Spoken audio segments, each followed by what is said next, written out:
اوس هم زلزله وشوه خو هر سړی څه وایي یاره ګناهونه سیوا شوي دي او زلزله وشوله د خلکو ګناهونه ډېر دي. هر سړی دا سوچ کوي جوړې دا خلک ګناهګار دي. که چېرته ما او تا خپل ځان سره سوچ وکړو چې آیا زه څومره ګناهګار یم، زما نه ګناهونه څومره کېږي، دې ته ما او تا فکر نه کوو. الله جل شانهو د ټولو نه د ناراضګۍ سبب دا دی، تاسو وګورئ که نه په دې هفته کې زلزلې څومره وشولې، په دې هفته کې بارانونه څومره وشو، طوفانونه څومره وشو، د دې نه علاوه د ګټو په شان غټه غټه ګلۍ وشوله.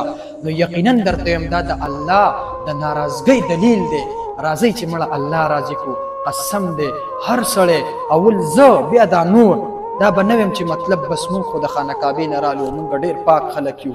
نه جنا، هر سړی د خپل وسه پورې ښه غټه ګنهګار دی چې څومره د هغه نه کېږي د هغه په وس کې هغه هغومره ګناه کوي. راځئ چې مړه نن د الله سره روغ وکړو.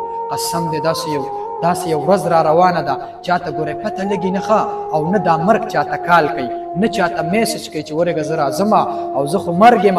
یا اسرائیل علیه السلام مخکې راشي یو دوه ورځې او تا ته ووایي چې ګورئ 2 ورځې پس به دې مړ کوم. نه جنا، روح قبض کول په هغې کې یو سیکنډ نه لګي، چاته آواز نه کوي مرګ.